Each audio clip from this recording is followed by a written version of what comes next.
ఏపీలో 17 మెడికల్ కాలేజీలు నిర్మిస్తామని గత జగన్ ప్రభుత్వం 2020లో ప్రకటించింది. వీటి నిర్మాణానికి 8,480 కోట్లు ఖర్చవుతుందని అంచనా వేసింది. ఇది జరిగి 4 ఏళ్లు అవుతున్నా అందులో 4వ వంతు ఖర్చు కూడా చేయలేదు. పైగా ఈ కాలేజీల నిర్మాణానికి ఏపీ ప్రభుత్వం నుంచి ఒక్క పైసా ఇచ్చిన దాఖలాలు లేవు. అధికారంలో ఉన్నప్పుడు కాలేజీలను గాలికి వదిలేసిన జగన్ ఇప్పుడు కూటమి ప్రభుత్వంపై అభాండాలు మోపుతున్నారు. మంగళగిరిలో 1100 కోట్లతో ఎయిమ్స్ ను కేంద్రం కేవలం 17 నెలల్లో నిర్మించింది.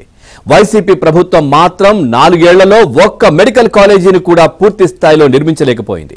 పైగా 8,480 కోట్ల వ్యయంతో పనులు ప్రారంభించిన కాలేజీల్లో చాలా వరకు ఇప్పటికీ పునాదుల దశలోనే ఉన్నాయి.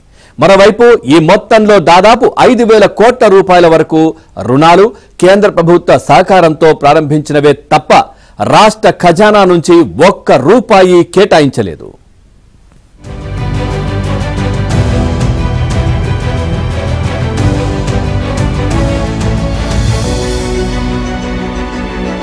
దీనికి అటు వారి పేటీఎం బ్యాచ్ కూడా సహకారం తీసుకుంటుంది. ముఖ్యంగా వైద్య కళాశాలలపై మాజీ సీఎం జగన్మోహన్ రెడ్డి ప్రస్తుతం విషయం చిమ్ముతున్నారు. అధికారంలో ఉన్నంతకాలం అబద్ధాలతో నెట్టుకొచ్చిన ఆయన ఇప్పుడు విపక్షంలో కూడా అదే ఎత్తుగడను అమలు చేస్తున్నారు.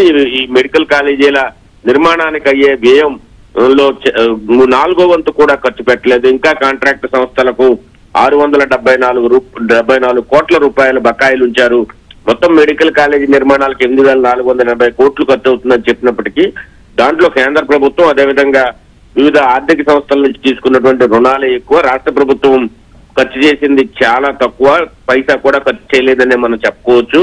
దీనిలో ఈ మెడికల్ కాలేజీల నిర్మాణానికి ఖర్చు చేయకుండానే ఇప్పుడు మెడికల్ సీట్లు పోయాయంటూ ఆందోళన చేయడం అనేది ఒక రకంగా హాస్యాస్పదంగా ఉంది. ముఖ్యంగా వైద్య కళాశాలలో 2,125 కోట్ల విలువైన పనులనే వైసీపీ ప్రభుత్వం చాలా స్వల్పంగా అంటే 4వ వంతు మాత్రమే ఖర్చు పెట్టింది.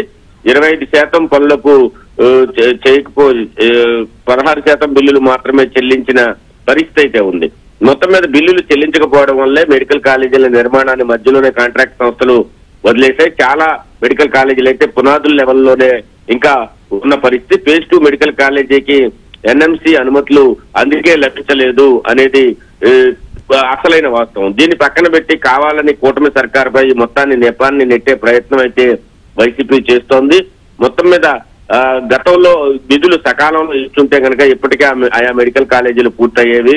ఇంకొక కీలకమైన అంశం, పాత మెడికల్ కాలేజీల్లో పీజీ సీట్ల పెంపు కోసం కేంద్రం దాదాపు 700 కోట్ల రూపాయల వరకు కూడా నిధులిచ్చింది. ఆ 700 కోట్లు కూడా మెడికల్ కాలేజీల నిర్మాణానికి మళ్లించేశారు. దీంతో ఈ డబ్బు అటు మళ్లించేయడంతో ఈ సీట్లు పీజీ సీట్లు అనేవి రాలేదనేది అసలు వాస్తవం అయితే దాన్ని తప్పుదారి పట్టించి కావాలని కూటమి సర్కార్పై నెపం నెట్టే ప్రయత్నం అయితే వైసీపీ చేస్తుందని ఈ మొత్తం వ్యవహారం చూస్తే స్పష్టమవుతోంది. Right, thank you Satya, thanks for the updates. AP police శాఖలో సబ్ డివిజనల్ అధికారుల కొరత ఏర్పడింది. డీజీపీ కార్యాలయంలో 61 మంది డీఎస్పీలు నిరీక్షణలో ఉన్నా పలు జిల్లాలో సబ్ డివిజనల్ అధికారి పోస్టులు ఖాళీగానే ఉన్నాయి. గత ప్రభుత్వంలో వైసీపీ నేతల కంటే దారుణంగా వ్యవహరించిన పలువురు ఐపీఎస్లతో పాటు ఆరోపణలు ఎదుర్కొన్న కొందరు అధికారులు పోలీస్ హెడ్ క్వార్టర్స్ లో హాజరు వేయించుకుంటున్నారు. వైసీపీ ప్రభుత్వంలో ఒక్క కానిస్టేబుల్ పోస్టు కూడా భర్తీ చేయకపోవడంతో పోలీస్ సిబ్బంది సంఖ్య 50,000 మాత్రమే ఉంది. వీరితో పనిచేయించే బాధ్యత సబ్ డివిజన్ స్థాయిలో డీఎస్పీలు, జిల్లా స్థాయిలో ఎస్పీలు, ఆపై సీనియర్ ఐపీఎస్లపై ఉంటుంది. వైసీపీ ప్రభుత్వ పాలనలో పోస్టింగ్స్ కోసం కొందరు, ఒత్తిడితో మరికొందరు ఆ పార్టీ నేతల అన్యాయాలు, అక్రమాలకు వత్తాసు పలికారు. ప్రస్తుతం కూటమి ప్రభుత్వం రావడంతో గత 5 ఏళ్లుగా ఐపీఎస్ ని పక్కన పెట్టిన వైసీపీ చట్టం అమలు చేసిన పోలీసులకు కష్టాలొచ్చాయి.